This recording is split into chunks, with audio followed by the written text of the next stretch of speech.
बिस्मिल्लाहिर्रहमानिर्रहीम। अस्सलाम वालेकुम नाज़रीन, आप यूट्यूब चैनल देख रहे हैं, मैं इमरान ख़ान हूँ। नाज़रीन, सबसे पहले जो सैलाब की सूरत हाल है उस पर हम बात कर लेते हैं कि एमरजेंसी पाकिस्तान में इस वक्त इसका सामना है पाकिस्तानियों को, ख़ास तौर पे खैबर पख्तूनख्वा में। और अभी कुछ इत्तलात आ रही हैं कि पंजाब और सिंध में भी बारिशों का एक बड़ा स्पेल आ रहा है और उसकी वजह से वहाँ पर भी हालात ख़राब हो सकते हैं, लिहाजा शहरियों को मोहतात रहने की ज़रूरत है। जो सबसे बड़ा नुकसान हुआ है इसके बारे में बैरिस्टर गौर बता रहे थे कि जो बुनेर है वहाँ पे ही सिर्फ 300 के करीब अफराद के जाँ बहक होने का ख़दशा है।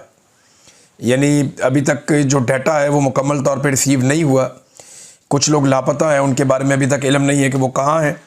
लेकिन ये इतना खौफनाक सैलाब था कि एक पूरा गांव सफ़ाहस्ती से मिट गया है, एक पूरे गांव का वजूद ख़त्म हो गया है। और अब तक की इत्तला के मुताबिक 28 बच्चे और 74 ख़वातीन शहीद हो चुके हैं और बड़ी मखदूश सूरत हाल है। पाकिस्तान के तमाम इदारे जो हैं वो इसके अंदर भरपूर तरीके से हिस्सा लें, ये बहुत ज़रूरी है। तमाम गवर्नमेंट्स जो हैं वो अपने वसाइल को बरूए कार लाएँ और लोगों को रिलीफ दें। फौरी तौर पे खैमे मुहैया किए जाने चाहिए, खाने का सामान मुहैया किया जाना चाहिए। देखें, ये एक मखसूस इलाकों के अंदर फ्लड्स आए हैं, ये उतने बड़े पैमाने पे नहीं है जिस तरह 2022 में आया था। लिहाजा हुकूमत के पास इतने वसाइल हैं कि हुकूमत फौरी तौर पे इन लोगों को एडजस्ट कर सके, इन लोगों की मदद कर सके। अब जो वज़ीर आला खैबर पख्तूनख्वा ने ऐलान किया, उन्होंने ये कहा कि 100% नुकसान हम लोगों का पूरा करेंगे। ये बहुत बड़ा ऐलान है। देखिए, लोगों की मुर्गियाँ, बकरियाँ, जानवर, दरख्त, फसलें, चारा, घर, सामान, सारा कुछ बह गया है। यहाँ पे 100% नुकसान पूरा करने का मतलब है कि हुकूमत को बहुत सारा काम करना होगा और एक बड़ा डाटा भी उन्हें बनाना पड़ेगा कि किसका कितना नुकसान हुआ। 20 लाख रुपए जो जानी नुकसान की सूरत में हुकूमत ने ऐलान किया कि जो भी शख्स इंतकाल हुआ जिसका, उसके लवाहिकीन को 20 लाख रुपया दिया जाएगा। और साथ ही गंडापुर ने कहा कि घरों की जो तामीर की ज़िम्मेदारी है वो खैबर पख्तूनख्वा की हुकूमत उठाएगी। ये इक़दामात सुनने में तो बहुत अच्छे हैं, अगर अमली तौर पे इक़दाम किए जाएँ तो खैबर पख्तूनख्वा की हुकूमत पाकिस्तान की तारीख़ की वो पहली हुकूमत बन सकती है जो किसी भी कुदरती आफत के बाद मुकम्मल तौर पे मदद दे रही है अपने शहरियों को। वरना इससे पहले शहरियों के नाम पे पैसा इकट्ठा किया जाता है, दुनिया भर से लिया जाता है, लोगों से भी फ़ंड इकट्ठे किए जाते हैं और उस पैसे को इधर उधर कर दिया जाता है। यानी ब्यूरोक्रेट, सियासतदान, बाकी लोग मिलकर वो पैसा खा जाते हैं और शहरियों को कुछ नहीं मिलता। माजी में तो हमने ये देखा है, लेकिन इस मरतबा अगर सूरत हाल मुख्तलिफ हो तो ये बड़ी अच्छी बात है।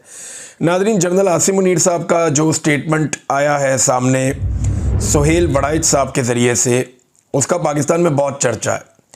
उसमें 2-3 चीज़ें जो है बहुत ज़्यादा डिस्कस हो रही हैं। नंबर 1, वहाँ डिस्कस हो रहा है माफ़ी वाला एलिमेंट कि फ़ील्ड मार्शल चाहते हैं कि इमरान खान माफ़ी मांगे और अगर वो माफ़ी नहीं मांगते वो उन्हें इबलीस कह रहे हैं कि यानी इबलीस ने अल्लाह ताला के कहने पे सजदा नहीं किया, हुक्म अदूली की थी तो वो शैतान बन गया और बाकी जो हैं जिन्होंने सजदा किया वो फरिश्ते बन गए।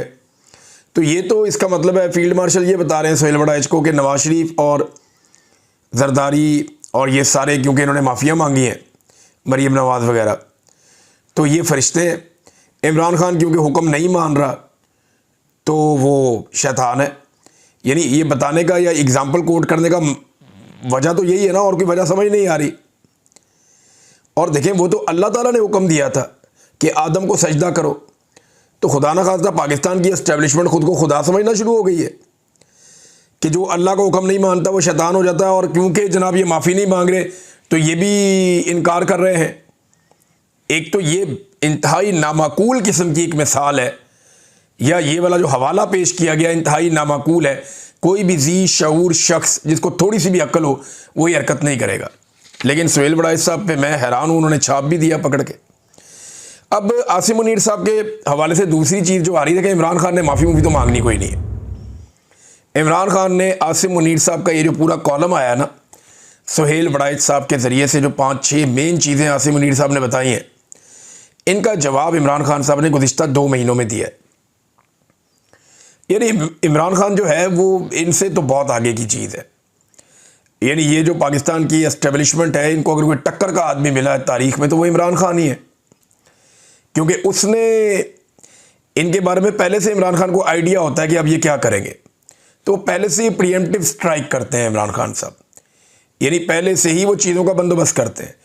गुज़िश्ता 2 महीनों में इमरान खान साहब ने जो कुछ कहा वो जवाब है, ये जो आसिम मुनीर साहब ने कॉलम लिखवाया सुहेल वड़ाइस साहब से, उसका जवाब इमरान खान साहब पहले दे चुके हैं।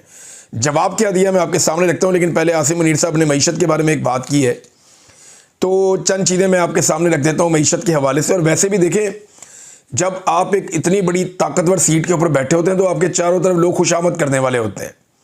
कोई आपकी शक्ल की तारीफ़ करता है, कोई आपके जिस्म की तारीफ़ करता है, कोई आपकी जहानत की तारीफ़ करता है, कोई आपकी ताकत की तारीफ़ करता है, कोई किसी चीज़ की तारीफ़ करता है, कोई आपके इल्म की तारीफ़ करता है, कोई आपके किरदार की और शख्सियत की तारीफ़ करता है। तो आप खुद पसंदी का शिकार हो जाते हैं और आपको लगता है कि सारे मसाइल का हल आप ही के पास है। जनरल याया का एक स्टेटमेंट मैं आपको पढ़ के सुनाता हूँ, बड़ा वायरल हो गया आजकल। जनरल याया ने 1971 में एक स्टेटमेंट दिया था, पाकिस्तान टूटने से पहले, जब पाकिस्तान दो लख्त हुआ और 90,000 से ज़ायद पाकिस्तानी फ़ौजी वहाँ पे चले गए भारत की कैद में, उन्होंने हथियार फेंक दिया और वो कैदी बना लिए गए। तो उससे पहले जनरल याया का स्टेटमेंट ज़रा आप सुने। मैं एक सिपाही हूँ, सियासतदान नहीं। मैं इस ओहदे से चिमटे रहना नहीं चाहता। जिस लम्हे मुझे महसूस हुआ कि मैं अपने लोगों से कट गया हूँ, मुझे मुस्ताफ़ी हो जाना चाहिए। मुझे मशरक़ी पाकिस्तान अपनी हथेली की तरह मालूम है। वाह, जैसे मेरी मुट्ठी में कोई चीज़ है या मेरी हथेली में कोई चीज़ है, ऐसे मुझे मालूम है मशरक़ी पाकिस्तान। और उसी साल जब वो ये क्लेम कर रहे थे, कुछ अरसे के बाद मशरक़ी पाकिस्तान पाकिस्तान से अलग हो गया। ये जनरल याया खान और उनका कॉन्फिडेंस था, उन्हें भी ऐसे ही लोगों ने घेरा हुआ था। अब जनरल आसिम मुनीर ने, आपको याद होगा, 2023 में एक स्टेटमेंट दिया था कि 1 साल के अंदर पाकिस्तान की मईशत बिल्कुल ठीक हो जाएगी। तो क्या पाकिस्तान की मईशत ठीक हो गई? उनका ये भी एक दावा था ना, जैसे अब एक दावा आया कि अगले 5-10 साल में मईशत को वो ले जाएंगे बुलंदियों के ऊपर और पता नहीं कौन कौन से मुल्कों के बराबर ले जाएंगे मईशत को, बहुत कमाल हो जाएगी। तो ये जो दावा 2 साल पहले उन्होंने किया था, उसके बाद आज सूरत हाल ये है कि पाकिस्तान में सरमायाकारी ख़त्म हो गई, महंगाई, गुर्बत और बेरोज़गारी अपने उरूज पर पहुंच गई है। गंदम और चीनी जैसे बदतरीन बड़े बड़े स्कैंडल्स आ गए हैं। सरमायाकारी के बजाय सिर्फ दोस्त ममालिक के पैसे ज़र मुबादला के ज़खायर में आपके पड़े हुए हैं। मईशत ठप हो गई है पाकिस्तान की। SIFC में दावा किया गया कि 200 अरब डॉलर्स की सरमायाकारी लेकर आ रहे हैं, मगर दावों के बरक्स 2 अरब डॉलर भी सरमायाकारी के नहीं पहुंचे। 100 अरब डॉलर जो है वो कोई जेनेटरी बीच साहब आए थे अमेरिका से, वो और बहुत बड़े सरमायाकार वो लेकर आ रहे थे, वो पैसा भी नहीं आया। ओवरसीज़ पाकिस्तानियों के नाम पर नून लीग के कारकुनों को इकट्ठा किया गया और वहाँ पे 1000 अरब रुपए का दावा किया गया कि ये सरमायाकारी पाकिस्तान आ रही है, उनमें से भी पैसा पाकिस्तान नहीं पहुँचा। तो आसिम मुनीर साहब ने अब तक जितने दावे किए मईशत को लेकर, वो पूरे नहीं हुए। और मैं इसमें बिल्कुल ये नहीं कहूँगा कि उनका कसूर है, उनका कसूर है ही नहीं भाई। उनकी सारी ट्रेनिंग फ़ौज की है, उनकी सारी ट्रेनिंग जो है वो लड़ाई की है, जंग की है। वो मईशत कैसे ठीक कर सकते हैं? उनके अंदर ये काबिलियत नहीं है, उनकी ये तालीम नहीं है, उनकी ये तरबियत नहीं है, उन्होंने इसकी ट्रेनिंग नहीं ली, मईशत के बारे में वो जानते नहीं हैं। जो उन्हें लोग कह देते हैं वो बेचारे बता देते हैं। तो मेरे ख्याल में ये उन्हें गुमराह किया जाता है। उन्हें मोहतात रहना चाहिए कि उन चीज़ों पे बात ना करें जहाँ पे उनका नॉलेज नहीं है या जिन पे उनकी दस्तरस नहीं है। ये सिविलियंस का काम है, इसके लिए स्पेशल लोग हैं, वो तालीम हासिल करते हैं, उनका लंबा तजर्बा होता है, वो ट्रेंड होते हैं, वो फिर इसके ऊपर काम करते हैं। बहरहाल गलत दावे करवाए गए आसिम मुनीर साहब से और उन्होंने भी कर दिए, और उसका नतीजा आज आपके सामने है कि अब जो उन्होंने नए दावे किए हैं उन पे भी लोग यकीन नहीं करते। इमरान खान साहब गुज़िश्ता 2 महीनों से आसिम मुनीर साहब को जवाब दे रहे हैं। ये जो अब उनका स्टेटमेंट छापा है सुहेल वड़ाइस साहब ने, 2 महीने से पेशगी जवाब जो इमरान खान साहब ने दिया, जरा सुने। 6 अगस्त 2025 को, थोड़े दिन पहले, इमरान खान साहब ने कहा, मैं इस डाकू डफर अलायंस के आगे कभी नहीं झुकूंगा। ये माफ़ी वाली बात का जवाब है। और आसिम ला को कभी तस्लीम नहीं करूंगा। मुझे सारी ज़िंदगी भी जेल में रहना पड़े, मैं इसके लिए तैयार हूँ। दूसरा स्टेटमेंट 2 अगस्त 2025, पीपल्स पार्टी और नून लीग आसिम मुनीर के लिए वैसा ही कठपुतली किरदार अदा कर रही है जैसा काफ लीग ने मुशर्रफ के लिए किया था। इनका किरदार सियासी जमात का नहीं, एस्टेब्लिशमेंट के पॉलिटिकल फ्रंट का है। इसी आड़ में करप्शन और लूट मार का सिलसिला भी जारी है।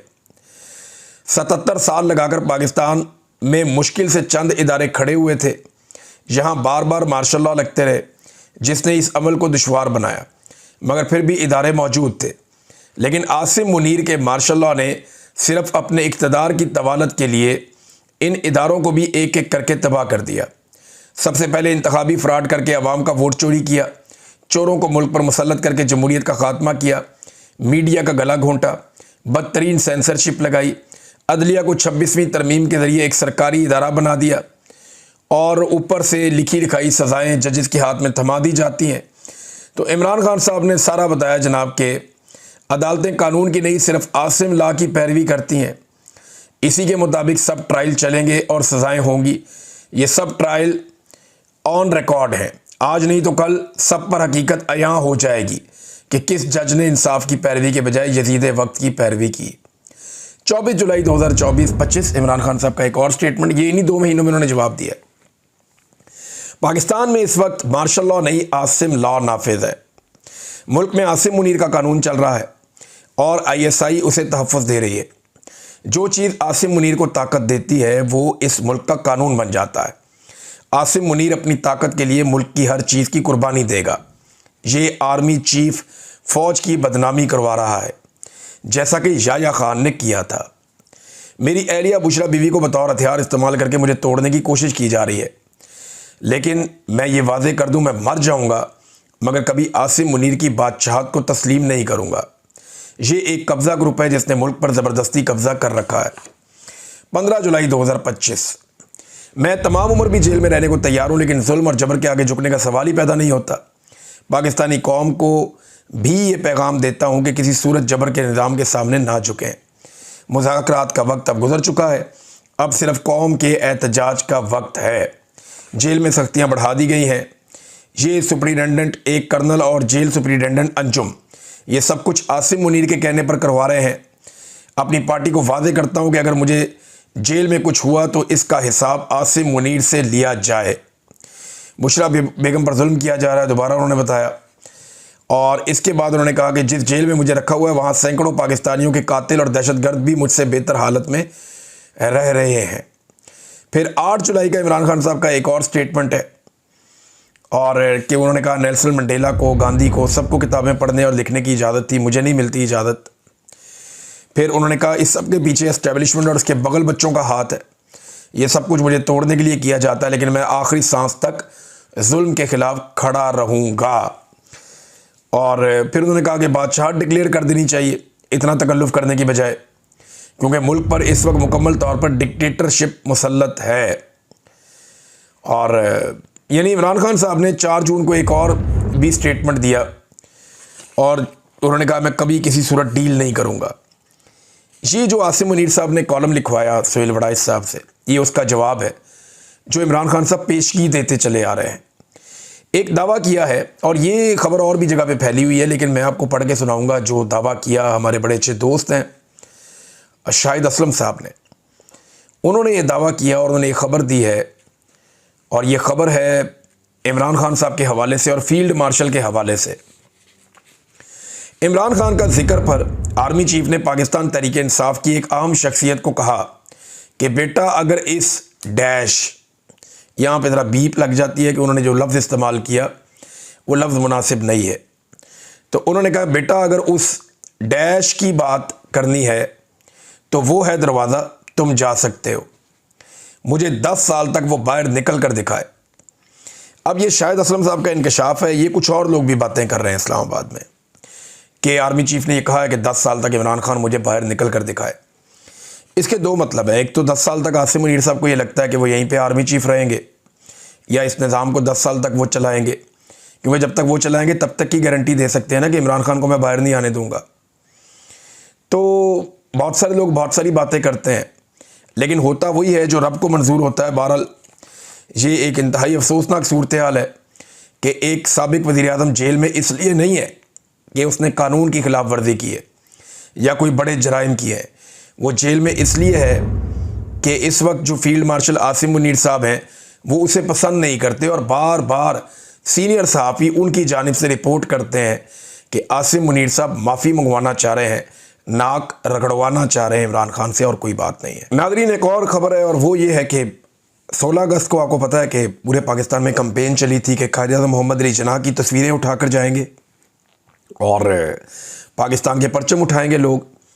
तो मुझे हैरत हुई कि लाहौर में फिर लोगों को गिरफ़्तार किया गया। यानी आप कायद-ए-आज़म की तस्वीर उठाकर भी जाएंगे तो आपको गिरफ़्तार कर लिया जाएगा। कुछ ख़वातीन को, दीगर लोगों को मुकदमा दर्ज किए गए, उन्हें गिरफ़्तार किया गया। इंतहाई अफसोसनाक और घटिया सूरत हाल बनी हुई है। कायद-ए-आज़म मोहम्मद अली जिन्ना की फ़ोटो लगाना इन्हें गवारा नहीं है। अवाम के पैसों से इश्तिहार लगा रहे हैं। मुस्तरद शुदा शक्लें और मिलिट्री के जर्नैल, उनकी तस्वीरें लग रही हैं अखबारात में, होर्डिंग पे, बोर्ड्स पे ज़्यादातर। लेकिन कायद-ए-आज़म, फ़ातिमा जिन्ना और अल्लामा इकबाल को नज़रअंदाज किया जा रहा है, उनकी तस्वीरें नहीं लग रही।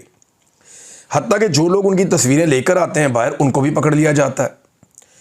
क्या कायद-ए-आज़म मोहम्मद अली जिन्ना से ये लोग, मौजूदा इस्टेब्लिशमेंट या हुकूमत इतनी नफ़रत करती है? क्या वजह है? क्या उन्हें लगता है कि कायद-ए-आज़म और कायद-ए-आज़म के नज़रियात आज उनके रास्ते की एक रुकावट है? यानी ऐसा मैंने पहले कभी किसी को करते हुए नहीं देखा जो ये हुकूमत कर रही है। यानी आप कश्मीर के लिए एहतजाज नहीं कर सकते, आप इसराइल के ख़िलाफ़ एहतजाज नहीं कर सकते, आप फ़लस्तीनियों के हक़ में नहीं निकल सकते। ऐसा पाकिस्तान में कभी नहीं होता था। हत्ता कि अब ये हो गया कि आप कायद-ए-आज़म की तस्वीरें उठाकर भी बाहर नहीं आ सकते। आपको पकड़ लिया जाएगा, गिरफ़्तार कर लिया जाएगा, आप पे केस बना दिया जाएगा। पाकिस्तान, नाज़रीन, सहाफ़ियों के लिए दुनिया का ख़तरनाक तरीन मुल्क बना हुआ है। दुनिया का दूसरे नंबर पे, आज से कुछ अर्सा पहले जो डाटा आया था उसके मुताबिक पूरी दुनिया में दूसरे नंबर पे जो सबसे ख़तरनाक मुल्क है सहाफ़ियों के लिए, वो पाकिस्तान है। और अब एक और सहाफ़ी हमारे हैं, उन्हें कत्ल कर दिया गया। डॉन न्यूज़ कराची के रिपोर्टर ख़ावर हुसैन की लाश सांगड़ में उनकी गाड़ी से बरामद हुई है और यानी हैदराबाद रोड पर निजी होटल के बाहर उनकी गाड़ी खड़ी थी और उनकी लाश वहाँ से मिली है। पुलिस ने उनकी लाश को अस्पताल में शिफ्ट कर दिया है और गवर्नमेंट कह रही है कि हम इसका नोटिस लेते हैं, हम देखते हैं क्या होता है। सीसीटीवी फुटेज वगैरह भी देख रहे हैं, लेकिन साफ दिखाई दे रहा है कि उनकी कनपट्टी पे भी गोली लगी है और जिस्म में भी पूरा खून से भरा हुआ है और उनके हाथ में एक पिस्टल भी है। शायद उन्होंने अपने आप को बचाने की कोशिश भी की या अब पता नहीं ये क्या सूरत हाल हुई है, लेकिन गोली उनके एक जो साफ दिखाई दे रही है उनके कनपट्टी में लगी है। अब कुछ कहा नहीं जा सकता कि ये क्या वाक़या है और ये किस तरह हुआ है। और यानी जो क्राइम रिपोर्टर एसोसिएशन है उन्होंने कहा जी कि इसकी फ़ौरी तौर पे तहकीकात की जाए और पता करके बताया जाए कि ये जो है एक सहाफ़ी किस तरह जाँ बहक हुआ। अब तक के लिए इतना ही नाज़रीन, अपना ख्याल रखिएगा, अपने चैनल का भी। अल्लाह हाफ़िज़।